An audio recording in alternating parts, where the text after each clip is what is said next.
You'll see in a minute why I'm going to say it's a quote, okay? So this is a quote. The Special 94th Infantry Division Battlefield Tour of 2010. Roger went to Europe last year and went on a tour of the battlefield that he survived during World War II. Okay, quote, "Our program today will be provided by one of our own. He was an infantry officer in World War II and fought under General Patton in the European theater. Last October, he was privileged to revisit the very battlefields where his 94th Division fought many bloody battles in breaching the vaunted Sinfield line." This is a quote. "He is quick to point out that such a privilege is possible only for ground pounders. Quote, Army, Air Corps, and Navy guys just can't figure out where they were." Quote. Thank you. Just told me, I didn't say that. Okay. Please welcome Lieutenant Colonel Roger Guernsey, retired. As the highest ranking officer in the tour group, he appointed himself as the Goodwill Ambassador, and they all had a lot of fun. Roger's going to give you a presentation for 15 minutes. I'm going to give him a high five when he's got 5 minutes, and then there'll be some time for some questions if you have any, but this was a great tour. We thought you would really enjoy seeing it. Okay, Roger, it's all yours. Now don't tell me you can't see me. I might use the mic. Yes, you can. This is so, thank you so much, seriously, for sharing this with us. We're so excited. Can you hear back there?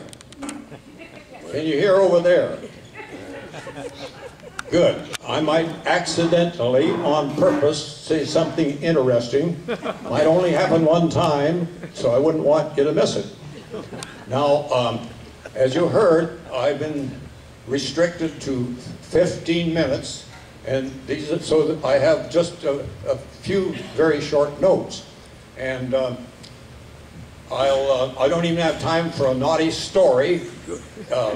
Sue has to hear the story before I tell it anyway. So with that, I just want to say that I feel very lucky, very blessed to have been physically and perhaps financially able to make the trip. It cost me over $4,000, but you know, in an infantry division, there were about 14,000 plus many replacements.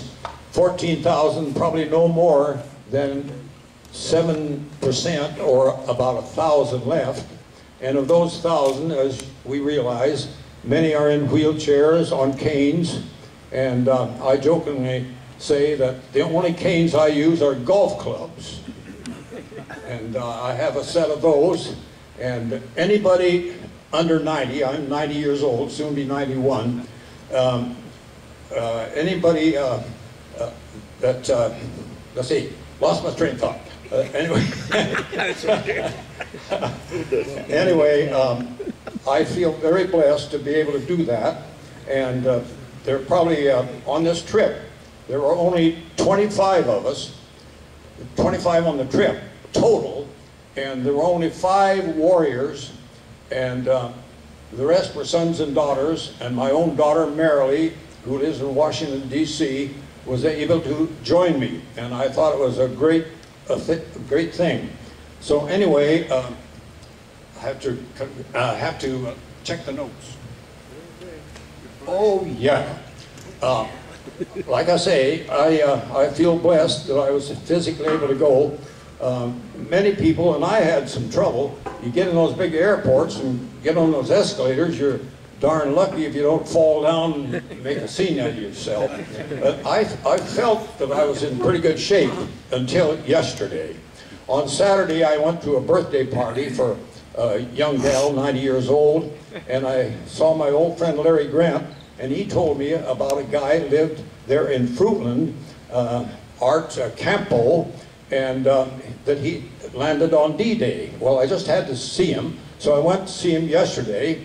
And this guy, he works every day, and he runs an oil company, and he was quite busy, but he did allow this old veteran to talk to him about 5 minutes. And I says, you what, about 85? He's 95 years old.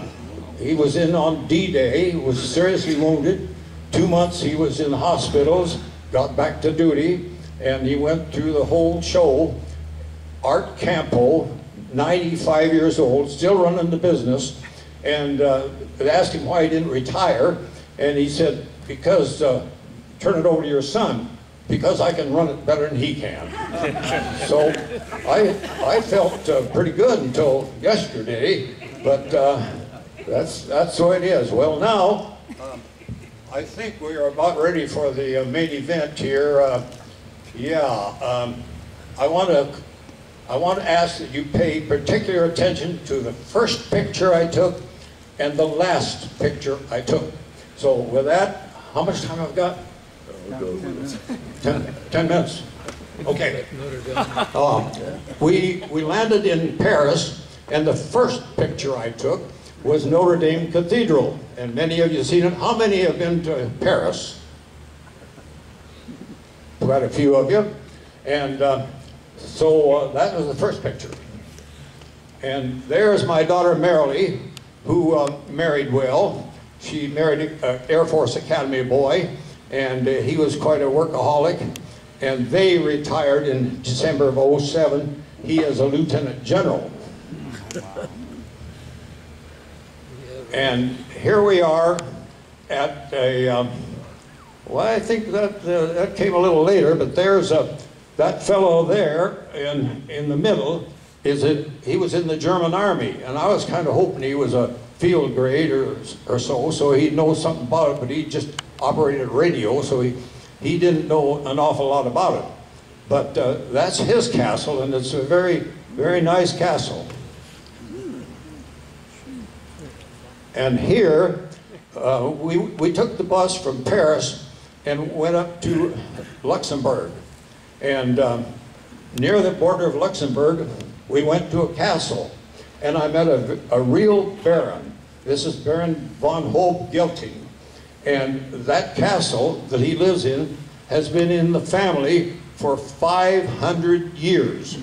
And of course, he's very wealthy. He's a vintner. He has many grapevines and sells wine, and a very astute businessman, and very rich.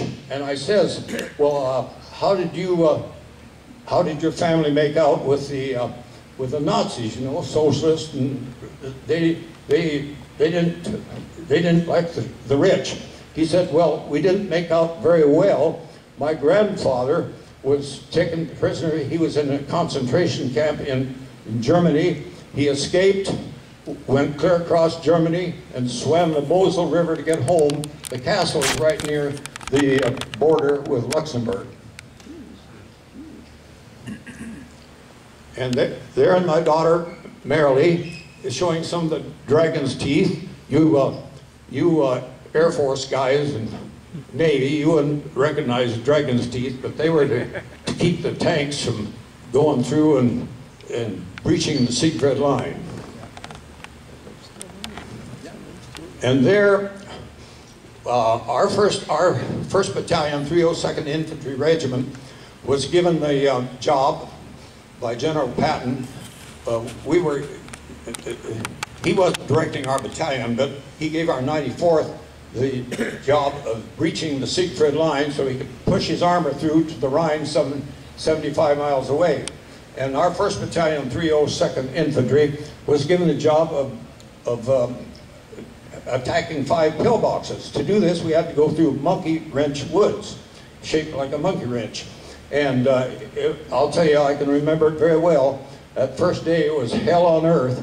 The Germans had everything zeroed in, big mortars, little mortars, artillery of all shapes, screaming mimes. And we went in the woods, they saw us, and they opened up with everything they had. We were getting tree bursts, raining down hell and death and destruction on you. And I heard grown men crying for their mothers. And one was our Sergeant Watkins. He was in my dog company, D company, heavy weapons. He wasn't one of my guys, he was a machine gunner. And I was a mortar platoon leader, 81 millimeter mortar platoon leader. And we were there about a day, And I says to my sergeants, we're not doing any good here. And so we went back through the tank trap and up through the dragon teeth and to where we could see the pillboxes, but we couldn't see anything to shoot at really, but they could see us. And we were there and they threw in about 15 rounds of small mortar, and my Sergeant Vista says, I'm hit. And he took shrapnel in his leg, and I says to Massey, I says, Massey, you take him back and I'll see what I can do. So I'm there all alone, I'm the target. And as near as everything had changed. The tank trap is now being farmed, and as near as I could tell, this was in about within 100 yards of where I had my closest call. I had many close calls, but this one was very close. And I says, I'll see what I can do. So in a day or two, infantryman is battle-wise. I mean, you can tell whether that shell is going to be close or 100 yards away. And I knew this was